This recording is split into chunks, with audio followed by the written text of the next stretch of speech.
నమస్తే, welcome to Suman TV. నేను మీ యామ్ని. ప్రస్తుతం మనతో ఉన్నారు ప్రముఖ ఆధ్యాత్మికవేత్త, ప్రముఖ జ్యోతిష వాస్తు పండితులు బ్రహ్మశ్రీ డాక్టర్ నాయకంటి మల్లికార్జున శర్మ గారు ఉన్నారు. గురుగారితో మాట్లాడి మనకున్న సందేహాన్ని అడిగి తెలుసుకుందాం. నమస్కారం గురుగారు. నమస్కారం.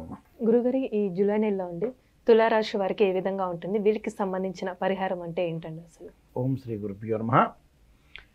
తులారాశి వాళ్ళ యొక్క గ్రహస్థితి, గ్రహ గమనగతులన్నీ కూడా మనం పరిశీలన చేసినట్టయితే పంచమ స్థానంలో శని యొక్క సంచారం, షష్టమంలో రాహు యొక్క సంచారం, సప్తమ అష్టమాల్లో కుజుడు యొక్క సంచారం, అలానే అష్టమ స్థానంలో కూడా గురువు యొక్క సంచారం. తాకట్టులో ఉన్న బంగారాన్ని విడిపించి ఆ రోజు ఆన్లైన్ రేటుకే మేము కొంటాం. Sharma gold company. కేతు యొక్క సంచారం. ఇది గ్రహస్థితి.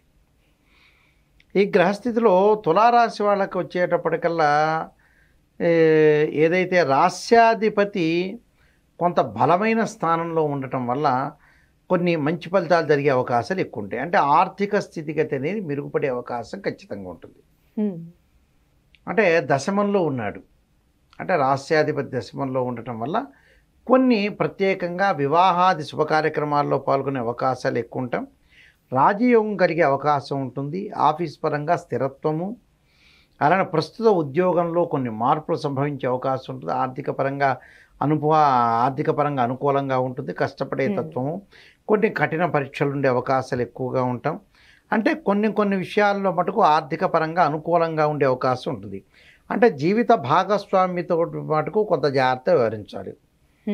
ఏమిటి, ఆడవాళ్ళైనా మగవాళ్ళైనా కొద్ది జాగ్రత్తగా పడి ముందుకు వెళ్ళాలి. అంటే ఇప్పుడు వ్యాపారస్తులకు ఏ విధంగా ఉంటుందండి ఆర్థికంగా చూసుకున్నట్లయితే? అంటే కొత్తగా ఏమైనా ప్రారంభించవచ్చా జూలై నెలలో? ఈ జూలై నెలలో ప్రారంభం చేయకూడదమ్మా, చేయొద్దంటారు. ఉన్న వ్యాపారాన్ని కొనసాగించుకొని ముందుకు వెళ్ళాలి. అంటే ఉన్న వ్యాపారాన్ని జాగ్రత్తగా కొనసాగించుకొని ముందుకు వెళ్ళటం జరగాలి. దానితో పాటు వీళ్ళకి స్థానచలనం జరిగే అవకాశాలు ఎక్కువ ఉంటాయి. అంటే తులారాశి వాళ్ళకి ఏంటంటే 5వ స్థానంలో, అంటే తులా, వృశ్చికం, ధనస్సు, మకరం, కుంభం 5వ స్థానంలో శని యొక్క సంచారం ఉంది.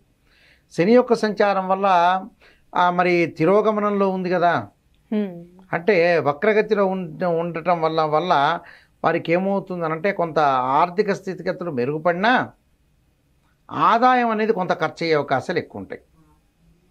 అలానే వీళ్ళకి వచ్చేటప్పటికల్లా గురువు కూడా కొంత బాగాలేకపోవటం,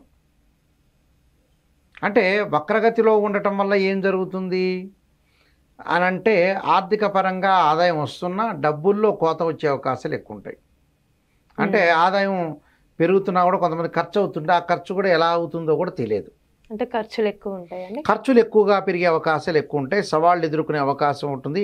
ఆకస్మికంగా సమస్యలు రావటం ఒకటి, అకస్మాత్తుగా నయం కూడా అయ్యే అవకాశాలు ఉంటాయి. అంటే ఇవన్నీ కూడా చూడాలి, ఇవన్నీ చూసుకొని ముందుకు వెళ్ళాలి. అయితే మనం గ్రహ సంచార విషయాన్ని చూస్తే మటుకు కొంత అనుకూలంగా, ఆర్థిక పరంగా అనుకూలంగా ఉన్న వివాహ శుభ కార్యక్రమాల్లో పాల్గొంటే వివాహాలు జరిగే అవకాశం ఉంది. మంచి సంతానం ప్రాప్తికి జరిగే అవకాశం ఉంది. విద్యార్థులకు అతి కష్టంతో ముందుకు వెళ్ళాలి చదివేటప్పుడు. అంటే ఏకాగ్రత కోల్పోయే అవకాశాలు ఎక్కువ ఉంటాయి. అంటే వీళ్ళకి ఏమైనా ఆరోగ్య సమస్యలు అంటూ ఉన్నాయండి?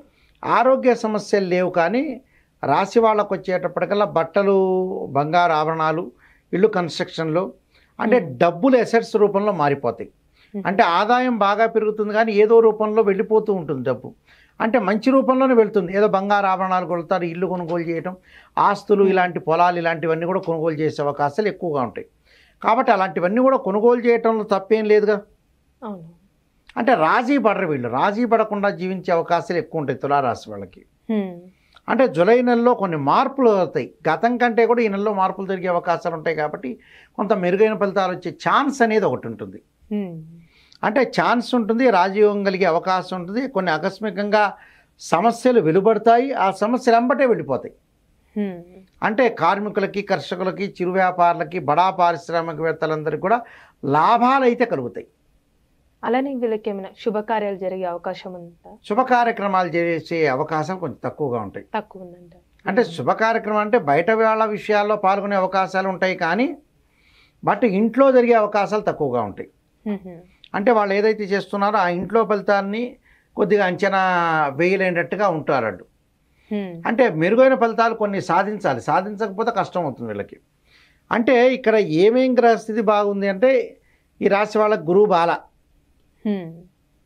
శని యావరేజ్, రాహు చాలా అనుకూలంగా ఉన్నాడు. రాహు వల్లనే వీళ్ళకి ఫలితం అని నడుస్తుంది. విదేశాలకు వెళ్ళటం ఒకటి, మంచి విశ్వవిద్యాలయం సీట్ వచ్చే అవకాశం ఎక్కువగా ఉంటుంది.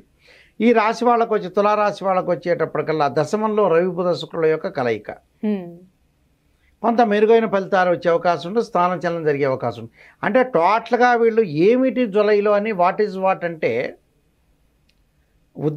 ఆర్థిక పరంగా డబ్బులు ఖర్చు అనేది అతిగా పెట్టకూడదు. అతిగా పెట్టడం వల్ల నష్టపోయే అవకాశం ఉంది. ఆదాయం బాగా పెరుగుతున్న అనవసరంగా 100 రూపాయలు వస్తే 100 రూపాయలు ఖర్చు పెడితే ఇంకేం లాభం? అలాంటి విషయాలు ఆర్థిక పరంగా జాగ్రత్త ఉంటే మిగతావన్నీ కూడా వాళ్ళు సక్సెస్ అయ్యే అవకాశం ఉంటుంది. అలానే వివాహ శుభ కార్యక్రమాల మటుకు దగ్గరకు వచ్చినట్టు వచ్చి వెనక్కి వెళ్ళిపోయే అవకాశాలు ఎక్కువ ఉన్నాయి. అంటే వీళ్ళకి సంబంధించిన పరిహారం అంటే ఏంటండి అసలు? వీళ్ళు తప్పకుండా కొన్ని పరిహారాలు చేసుకోవాలి. విష్ణు సహస్రనామ పారాయణం చేసుకోవాలి. అలానే ఓం నమః శివాయ పంచాక్షరి లలితా సహస్రనామ పారాయణం చేయటం వల్ల, కుంకుమార్చన చేయటం వల్ల కూడా చాలా మంచి ఫలితాలు జరిగే అవకాశం ఖచ్చితంగా ఉంటుందమ్మా. మంచి పరిహారం తెలియజేశారండి. ధన్యవాదాలు మీకు. తప్పకుండా అమ్మా.